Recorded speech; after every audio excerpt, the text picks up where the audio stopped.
Hello అండి. అందరికీ నమస్కారం. Welcome to my channel.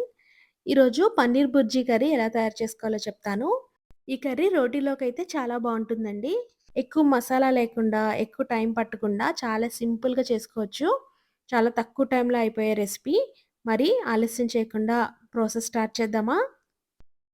ఇప్పుడు ఒక పాన్‌లో ఒక టేబుల్ స్పూన్ ఆయిల్ వేసుకుంటున్నానండి. ఆయిల్ వేడెక్కిన తర్వాత ఇందులో 2 పచ్చిమిర్చి వేసుకుంటున్నాను. ఇందులో ఒక టీ స్పూన్ ఆవాలు, అలానే ఒక టీ స్పూన్ జీలకర్ర వేస్తున్నాను. ఆవాలు, జీలకర్ర బాగా వేగిన తర్వాత ఇందులో ఒక మీడియం సైజ్ ఆనియన్‌ని ముక్కలుగా కట్ చేసి యాడ్ చేస్తున్నాను. తర్వాత ఒక టీ స్పూన్ సాల్ట్ యాడ్ చేస్తున్నాను. మంటను మీడియం ఫ్లేమ్ మీద ఉంచి బాగా కలుపుకుంటూ ఆనియన్స్ బ్రౌన్ కలర్‌కొచ్చినంత వరకు కుక్ చేసుకోవాలండి. ఆనియన్స్ ఇక్కడ బ్రౌన్ కలర్‌కి చేంజ్ అయ్యాయి కదా! ఇప్పుడు ఇందులో సన్నంగా తురిమిన పన్నీర్‌ని యాడ్ చేస్తున్నాను. ఇలా సన్నంగా తురుముకున్నానండి. ఇలా సన్నంగా తురిమితే మనకి టేస్ట్ చాలా బావుంటుంది. ఇప్పుడు ఆనియన్స్ అండ్ పన్నీర్ బాగా కలిసేలా కలుపుకుందాము. ఒక 1 మినిట్ బాగా ఫ్రై చేసుకోవాలండి మీడియం ఫ్లేమ్ మీద. తర్వాత ఇందులో పావు టీ స్పూన్ పసుపు యాడ్ చేస్తున్నాను. అలానే రుచికి సరిపడా కారం యాడ్ చేస్తున్నాను.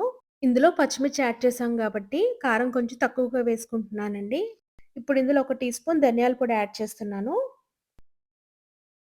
ఒకసారి బాగా కలుపుకొని మరొక 3 నిమిషాలు మీడియం ఫ్లేమ్ మీద ఫ్రై చేసుకుందాము.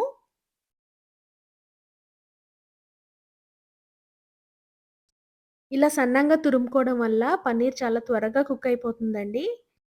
ముక్కలుగా కట్ చేసుకునే కన్నా ఇలా తురుముకుంటేనే టేస్ట్ బావుంటుంది.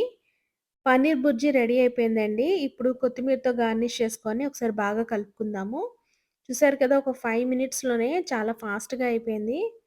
ఫైనల్లీ ఇందులో నేను కసూరి మేతి కూడా యాడ్ చేస్తున్నాను. ఒకసారి కలుపుకొని స్టవ్ ఆఫ్ చేసుకుందాము. చాలా తక్కువ టైంలోనే ఎటువంటి మసాలాలు యాడ్ చేయకుండా చాలా సింపుల్‌గా పన్నీర్ బుర్జీ కర్రీ రెడీ అండి. చాలా టేస్టీగా ఉంటుంది. హెల్తీ రెసిపీ కూడా. రోటీతో కానీ, బటర్ నాన్‌తో గానీ చాలా బావుంటుందండి. మీరు కూడా ఈ రెసిపీని ట్రై చేసి ఎలా ఉందో నాతో షేర్ చేసుకోండి. మరిన్ని ఇంట్రెస్టింగ్ రెసిపీస్ కోసం please like, share and subscribe to my channel. Thank you.